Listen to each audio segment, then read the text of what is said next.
I assume that you see some problems that were going on. You've just announced you're running for president of the United States, right? That's correct. So what are the problems? What would drive you to do something like that? Wow. So the problems are big. If we spend the first 8 minutes on bad, we could spend 16 or more. But there is a plan. There's a good plan that God has for our country. And, I'm running for president because we're in turmoil. Our country's in turmoil. It's worse than what D.C. and media wants us to know about. I have 5 kids, 13 to 23. I'm running for them, for our grandchildren to be in the future. Our country has gotten to a place where it's so broken economically, so broken culturally, that we cannot solve some problems unless we begin to get both of these back on track. Economically, as you know, we're $32 trillion in debt. Almost 33 now. We're on a path. This is the bad part. We're on a path to be 50 trillion in like 8 years. And the interest rates are going up higher, so we spend about 8% of our budget on interest payments. And the consequence of all these things, bad fiscal policy, buying votes, buying college students' votes with money today, I will call it buying votes for everything with debt, has a consequence. The consequence of debt is larger amounts of inflation. The consequence of inflation is the Fed taking over, raising rates to try and stop inflation, which then is failing banks and recession. So now, keeping people from buying houses, right? Keeping people from starting a business, hurting their stock market investments, everything about excessive debt. In fact, the Bible talks about this. You're a pastor too. The Bible talks about nations under blessing and a curse. A nation that has massive debts is which? Absolutely. Those are where they're debt. And so the borrower is servant to the lender. And what this means is, there's another phrase that says is slave to the lender. So what all this debt does, it actually is the beginning part of us losing freedom.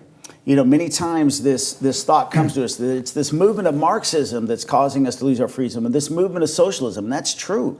But the bigger movement that's stealing our freedom today is debt. And it's all related to both of those things. But as we give up our freedom by giving up so much debt, we see the corruption that goes along with it. This is why I'm running. I'm an economist at heart, so I'm in mergers and acquisitions. We do financial advisory, but I can see the whole pattern of what's happening in our country, that if we don't pay attention to this now, and this is what I really believe, I think we've got a window of opportunity, Kevin. I think it's 3 or 4 years. I don't know the exact number. If we don't dial it in now, put together a plan like Joseph did in the Bible to actually rescue the country from catastrophe, this is what I really believe is coming. I think something's coming we're not ready for.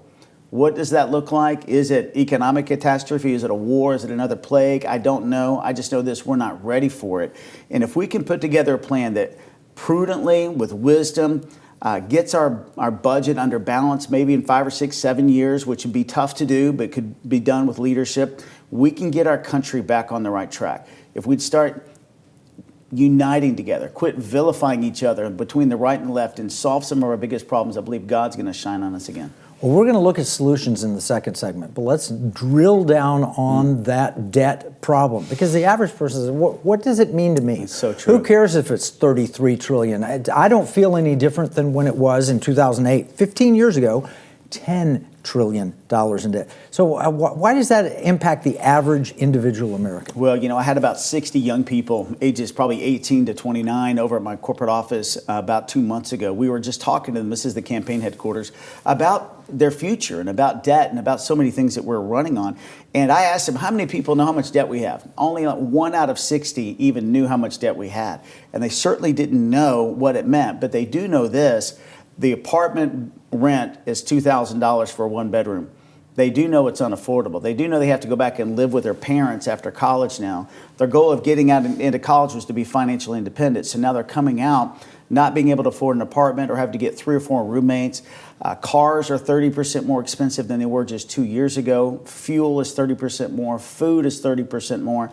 So only if you have to eat, sleep, or drive somewhere is this really impacting your life. And so they're listening because they don't understand debt. And who does? If you tried to stack up $1 trillion, I think you'd go to the moon or far beyond that. It's almost inconceivable how much $1 trillion is, and now we're 32 trillion.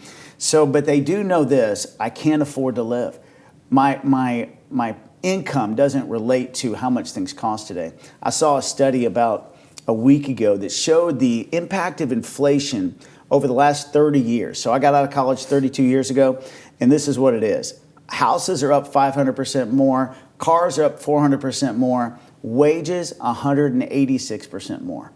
So all this inflation has meant basically it's basically brought poverty upon all of us at some level far greater than our wages have increased. And unless we do something about it, it will continue and get even worse.